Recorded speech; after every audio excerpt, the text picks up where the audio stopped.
नमस्कार, मैं अंजलि मिश्रा। स्वागत है आप सभी का द न्यूज में। आपको बता दें कि मुस्लिम शरणार्थियों पर भड़का बॉम्बे हाई कोर्ट, कहा पाकिस्तान चले जाओ, भारत की उदारता का फायदा मत उठाओ। जी हाँ, बिल्कुल सही सुना आपने। मुस्लिम शरणार्थियों पर बॉम्बे हाई कोर्ट भड़कती नजर आई और उन्होंने कहा है कि चुपचाप पाकिस्तान वापस चले जाओ, भारत की उदारता का फायदा मत उठाओ।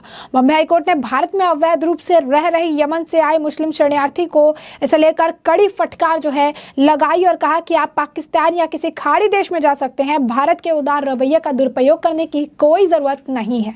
तो क्या है पूरा माजरा, क्यों लगाई है बॉम्बे हाई कोर्ट ने फटकार, विस्तार से समझ लेते हैं। तो बॉम्बे हाई कोर्ट ने भारत में अवैध रूप से रह रहे यमन से आए मुस्लिम शरणार्थियों को कड़ी फटकार लगाई है। इस दौरान हाई कोर्ट ने कहा कि यमनी नागरिक को भारतीय आतिथ्य का अनुचित लाभ उठाने के बजाय पाकिस्तान या किसी खाड़ी देश में चले जाना चाहिए। जस्टिस रेवती मोहिते डेरे और जस्टिस पृथ्वीराज चौहान की खंडपीठ ने कहा कि भारत में उदारवादी रवैये का अनुचित लाभ ना उठाए। पीठ ने कहा कि आप पाकिस्तान या किसी खाड़ी देश में जा सकते हैं, भारत के उदार रवैये का दुरुपयोग आप ना करें। वीजा खत्म होने के बाद भी याचिकाकर्ता खालिद गोमई मोहम्मद हसन भारत में निर्धारित अवधि से ज्यादा समय से रह रहा था। इस पर पुणे पुलिस ने उसे भारत छोड़ने का नोटिस दिया। इसके चलते जबरन निर्वासन से बचने के लिए खालिद ने हाई कोर्ट का दरवाजा खटखटाया और पुणे पुलिस के भारत छोड़ो नोटिस की चुनौती दी। 10 साल से भारत में है हसन। बता दें आपको कि हसन के परिवार के साथ यमन गृह युद्ध के चलते पिछले 10 वर्षों से भारत में है। इस दौरान दंपति को एक बेटी भी पैदा हुई। सबसे पहले तो हसन 2014 में स्टूडेंट वीजा पर भारत आए, उसकी पत्नी मेडिकल वीजा पर 2015 में भारत आई। उनके वीजा 2017 फरवरी और 2015 सितंबर में समाप्त हो गए, लेकिन इसके बावजूद दोनों ने भारत नहीं छोड़ा। इस साल पुणे पुलिस ने उन्हें भारत छोड़ने का भी नोटिस दे दिया। सुनवाई के दौरान हसन ने कम से कम तब तक जो है उन्हें डिपोर्ट करने के खिलाफ सुरक्षा की अपील की जब तक कि उन्हें ऑस्ट्रेलिया के लिए वीजा नहीं मिल जाता। हसन की ओर से तर्क दिया गया कि अभी यमन लौटना अमानवीय होगा। इस पर पुणे पुलिस की ओर से सुझाव दिया गया कि याचिकाकर्ता हसन शरणार्थी कार्ड धारकों को स्वीकार करने वाले अन्य 129 देशों में से किसी एक में जा सकते हैं। गौरतलब है कि यमन में गंभीर मानवीय संकट के चलते 45 लाख से अधिक लोग विस्थापित हो गए थे। अब बॉम्बे हाई कोर्ट ने अवैध रूप से भारत में बीवी बच्चों के साथ रह रहे एक मुस्लिम प्रवासी से कहा कि वह शरण लेने के लिए पाकिस्तान जा सकते हैं। कोर्ट ने उसे भारत में शरण देने से मना कर दिया। कोर्ट ने कहा कि भारत उदार है, इसका फायदा खालिद ना उठाए क्योंकि ये गलत होगा। बॉम्बे हाई कोर्ट की रेवती मोहिते डेरे और पृथ्वीराज चौहान वाली बेंच ने इस मामले पर सुनवाई की और कोर्ट ने कहा कि आप पाकिस्तान जा सकते हैं जो पड़ोस में है, या फिर किसी खाड़ी देश जा सकते हैं, भारत के उदार रवैये का गलत फायदा नहीं उठाइए। हाई कोर्ट ने यह टिप्पणी एक यमनी प्रवासी को लेकर की। यमनी नागरिक खालिद गोमई मोहम्मद हसन भारत में कई वर्षों से बिना वीजा के रह रहा है। उसके साथ उसकी एक पत्नी और बेटी भी भारत में रह रही है। उसका वीजा कई वर्ष पहले खत्म हो चुका था, लेकिन वह भारत छोड़ नहीं रहा था। खालिद 2014 में पढ़ाई के लिए भारत आया था और 2015 में उसकी बीवी भी भारत आ गई। उनकी एक बेटी भी है जिसका जन्म भारत में ही हुआ। उसका वीजा 2017 में खत्म हो गया और इसके बाद भी वो भारत में रह रहा। फरवरी 2024 में इसे पुणे पुलिस ने अब देश छोड़ने का नोटिस दिया। इसके बाद अप्रैल में उस नोटिस दिया गया, लेकिन यहाँ पर से वो नहीं गया। खालिद का कोर्ट में कहना था कि वो ऑस्ट्रेलिया में शरण मांग रहे हैं, जिसके लिए वो कागज तैयार कर रहा है और जब उसे ऑस्ट्रेलिया में शरण ना मिले तब तक उसे भारत में रहने दिया जाए। कोर्ट ने खालिद से कहा कि उसके पास UNHCR का दिया कार्ड है तो वह विश्व के 129 देशों में जा सकता है। कोर्ट ने कहा कि वह खालिद को ज्यादा से ज्यादा 15 दिन दे सकते हैं ताकि जिसके बाद वह भारत छोड़ दे। खालिद ने इस दौरान अपनी बेटी के लिए भारत की नागरिकता मांग ली।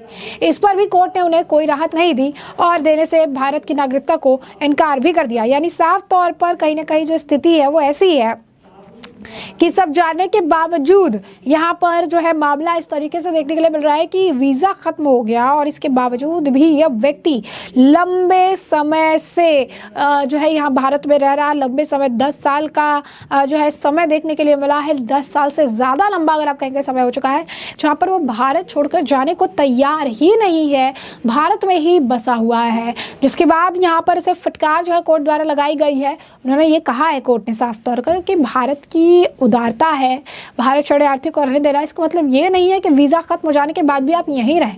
129 ऐसे देश हैं जो शरणार्थियों को एक्सेप्ट करते हैं, तो फिर भारत को ही क्यों ऐसा चुना जा रहा है? आप जाइए, कहीं और जाइए, खाड़ी देश में जाइए, पाकिस्तान में जाइए, वहाँ पर जाकर बस जाइए। आपके पास तो कार्ड भी है, तो आपको क्या तकलीफ है, क्या दिक्कत है? उन्होंने कहा कि इस तरीके से इसका फ़ायदा नहीं उठाना चाहिए, जो कि गलत है।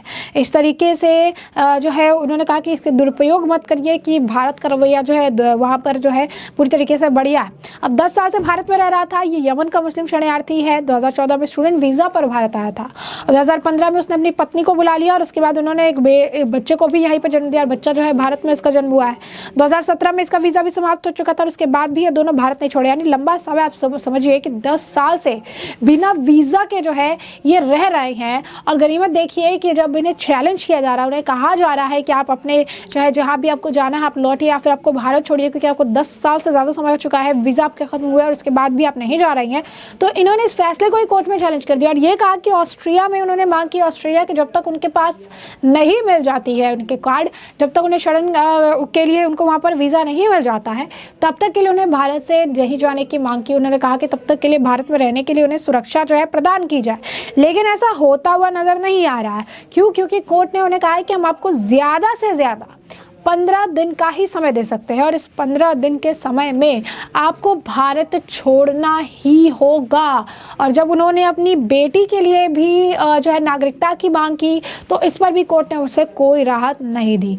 आपको बता दें कि भारत में जिस तरीके से एक ड्रास्टिक डेमोग्राफिकल चेंज देखने के लिए मिल रहा है, जैसे पश्चिम बंगाल की देख लीजिए आप, जैसे बिहार की देख लीजिए, जहाँ पर बांग्लादेश शरणार्थी, रोहिंग्याज ये सब आकर बस रही हैं और पूरे एक राज्य का डेमोग्राफिकल चेंज देखने के लिए मिल रहा है। कई सारे मुस्लिम जो है शरणार्थी अगर आप देखेंगे तो यहाँ पर देखने के लिए मिल रहा है, जहाँ पर इतने सारे मुस्लिम शरणार्थियों को जो है आप कहेंगे कि भारत में आके वो लीगल और इलीगल तरीके से बस जा रहे हैं, जिसके बाद एक ड्रास्टिक डेमोग्राफिकल चेंज देखने के लिए मिल रहा है।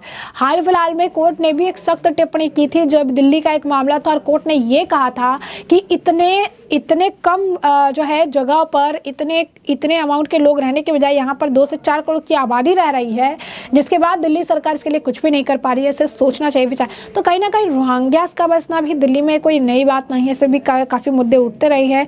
बंगाल में भी अगर आप देंगे रोहिंग्यास को धड़ल्ले से बसाने का काम किया जा रहा है, जो चर्चा का और टेंशन का विषय बनता रहा है। और अब जो शरणार्थी बिना वीज़ा के भारत में रह रहे हैं, उस पर भी बॉम्बे हाईकोर्ट ने सख्ती दिखाई है और सख्त लहजे में कह दिया है, पाकिस्तान जाइए, 129 ऐसे देश है जो शरणार्थियों को एक्सेप्ट करते हैं, आप वहाँ जाइए और भारत की उदारता का, भारत के अच्छेपन का, भारत के अगर आप कहेंगे उदार रवैये का बिल्कुल भी दुरुपयोग मत करिए। और आप कहीं और जा सकते हैं, पड़ोसी देश पाकिस्तान में जा सकते हैं, किसी खाड़ी देश में जा सकते हैं, या 129 देशों में जा सकते हैं जो शरणार्थियों को एक्सेप्ट करते हैं। और साथ ही साथ कोर्ट ने उन्हें महज 15 दिन का समय दिया है इस पर जल्द से जल्द जो है फैसला लेकर भारत छोड़ने के लिए। तो ऐसे में हमने आपको जो पूरा मामला है ये बड़े विस्तार से बताया है कि ये पूरा मामला क्या है, किस तरीके से यमन से आए मुस्लिम शरणार्थियों को लेकर जो है बॉम्बे हाईकोर्ट ने बड़ी दलील दी। बॉम्बे हाईकोर्ट ने बड़ा अगर आप कहेंगे कि बयान दे दिया और फटकार भी लगाई और साफ तौर पर कहा है कि जाना है तो पाकिस्तान जाओ, भारत के उदार रवैये का दुरुपयोग मत करो। तो ऐसे में हमने आपको ये जो पूरा मामला है ये बड़े विस्तार से बताया है कि ये पूरा मामला क्या है। और अब इस पूरे मामले पर आपकी भी जो राय हो हमें कमेंट सेक्शन में कमेंट करके ज़रूर से ज़रूर साझा करिएगा। धन्यवाद।